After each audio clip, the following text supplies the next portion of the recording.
சாகித்ய அகாடமி விருது வென்ற எழுத்தாளர் எழுத்து ஆளுமை எஸ் ராமகிருஷ்ணன் ஒரு முறை சொன்னார், பெரும்பாலும் நாம் அதிகம் கேட்ட முதல் கதை என்பது பாட்டி வடை சுட்ட கதை தான்.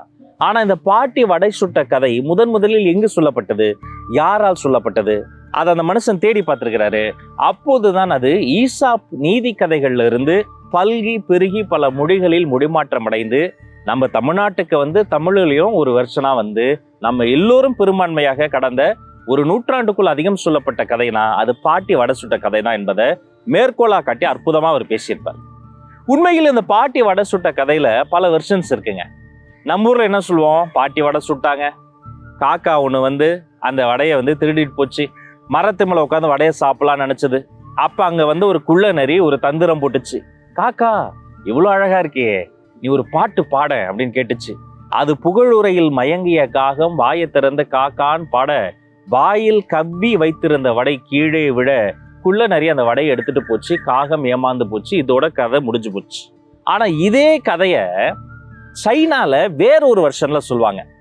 அந்த எக்ஸ்டெண்டட் வெர்ஷன் ஆஃப் இந்த பாட்டி வடை சுட்ட கதையை நான் படிச்சு பார்த்தப்ப ஆச்சரியமா இருந்தது. அது உங்களுக்கும் ரொம்ப பிடிக்கும், அதை தான் இன்னைக்கு நான் பகிர போறேன். முதல்ல இந்த பாட்டி வடை சுட்டுக்கிட்டு இருந்தாங்க. அப்ப அந்த பக்கமா போன காகம் என்ன பண்ணுச்சான், சின்ன சின்ன சுள்ளிகள் சின்ன சின்ன விறகுகள்லாம் எடுத்துட்டு பாட்டிக்கு உதவி பண்ணுச்சான். இப்ப அந்த காகம் வேலை பார்த்துச்சுல, அதுக்கு சம்பளம் தரணும்ல, அப்ப அதற்கு சம்பளமா பாட்டி ஒரு வடையை கொடுத்தாங்களாம். எப்படி பாருங்க, காகத்தை திருடன் கேரக்டர்ல இருந்து அப்படியே ஒரு லேபர் கேரக்டரா மாத்திடுச்சு. இந்த கதையுடைய வெர்ஷன்ல அந்த காகம் தனக்கு சம்பளமா கிடைச்ச வடையை எடுத்துக்கிட்டு போய் ஒரு மரத்து மேல உட்காந்து பொறுமையா சாப்பிடலான்னு பிளான் போட்டுச்சான். அப்படி சாப்பிட ஆரம்பிக்கும் போது நம்மால் வராரு குள்ளநரி, காக்கா காக்கா நீ ரொம்ப அழகா இருக்க, எங்க ஒரு பாட்டு பாடுன்னு சொல்லிச்சான். நரியினுடைய புகழுரையில மயங்கிய காகம் மறுபடியும் காக்கான்னு பாட ஆரம்பிக்க, அது வாயில சம்பளமா வாங்கின அந்த வடை தொப்புன்னு கீழே விழ, குள்ள நரி அந்த வடையை எடுத்து அங்கேயே சுவைச்சு சாப்பிட ஆரம்பிச்சிருச்சான். தான் கண்ணு முன்னாடி தன்னுடைய சம்பள பணம் போயிருச்சேன்னு காகம் வருத்தப்பட்டுச்சான். இதோட கதை முடியலைங்க, இங்கதான் ட்விஸ்டே இருக்கு. ஏமாற்றத்துல பெரிய டிஸப்பாயின்மெண்ட்ல இருந்த காகம் ஒரு நொடி யோசிச்சு பார்த்துச்சான், நாம என்ன தப்பு பண்ணோம், நமக்கு எப்போ எவ்வளவு சின்ன உணவு கிடைச்சாலும் கா கான் பெருங்குரல் எடுத்து கத்தி நம்ம நண்பர்களை எல்லாம் கூப்பிட்டு அவங்களோட ஷேர் பண்ணி தானே சாப்பிடுவோம்.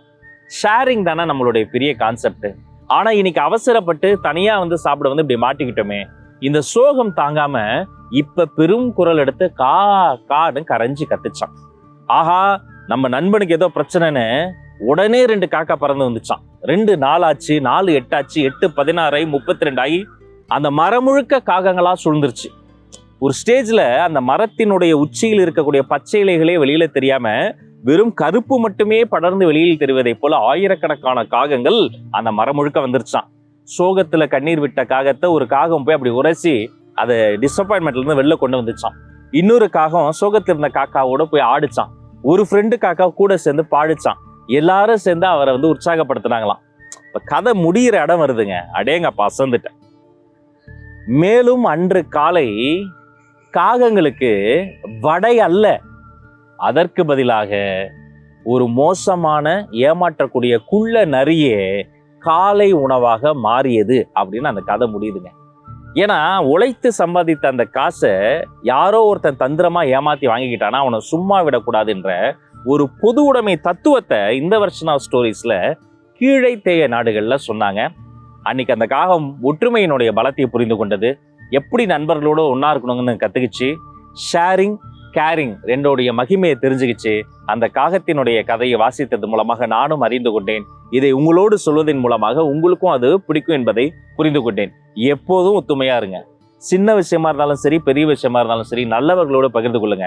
உங்களுக்கு நல்லதே நடக்க வேண்டும், நலமே சொல்ல வேண்டும், என்னாலும் பொன்னாளாய் உங்கள் வாழ்நாள் மகிழ்ச்சியான நாட்களால் நிறைந்திருக்க வேண்டும் என்று சொல்லி நான் விடைபெறேன். இன்னைக்கு இந்த கதையோடு சந்தித்தோம். இன்னொரு நாள் இன்னொரு கதையோடு சந்திப்போம், சிந்திப்போம். நன்றி.